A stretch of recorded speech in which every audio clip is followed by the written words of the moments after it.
Halo semuanya, perkenalkan nama saya Firati Hidiana dari kelas 12 4, absen 28. Pada kesempatan kali ini saya akan menjelaskan tentang hasil pengamatan saya terhadap tumbuhan kacang hijau yang saya taruh di tempat terang dan tempat gelap. Selamat menyaksikan.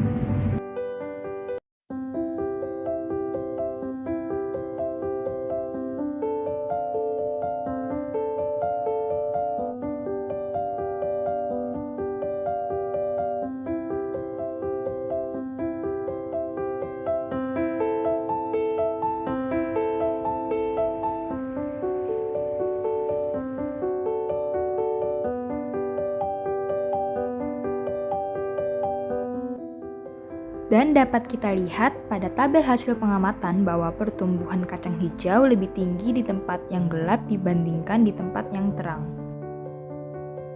Dan juga didapati perbedaan fisik dari kedua kondisi tersebut, di mana tumbuhan kacang hijau yang di tempat terang memiliki daun yang hijau dan lebar serta batang yang hijau yang lebih pendek dan kokoh. Sedangkan tumbuhan yang berada di tempat yang gelap memiliki daun yang berwarna kuning pucat dan kecil serta batang putih yang panjang dan mengarah ke samping.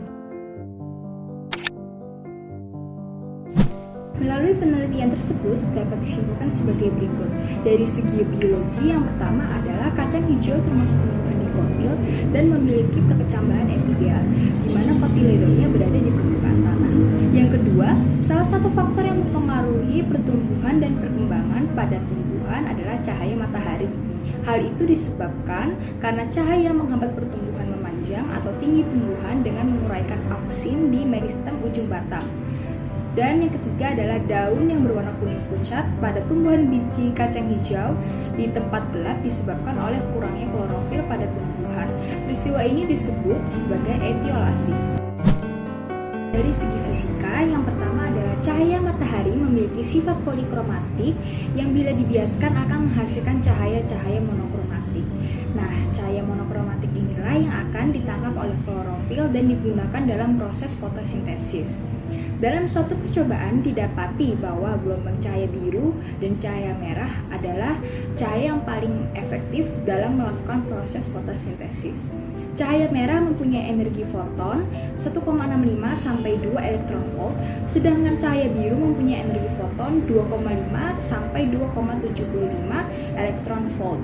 Nah, yang kedua, dalam fotosintesis juga berlaku hukum kekekalan energi, yaitu energi radiasi sinar matahari ditangkap oleh klorofil, kemudian diubah menjadi energi kimia melalui proses fotosintesis. Dalam hal ini tidak ada energi yang musnah. Energi kimia tersebut digunakan untuk mensintesis CO2 dan H2O menjadi glukosa dan senyawa kompleks lainnya yang tersimpan dalam bentuk senyawa karbohidrat. Dan yang terakhir adalah dari segi kimia. Yang pertama adalah pada fotosintesis terdapat dua reaksi, yaitu reaksi terang dan reaksi gelap.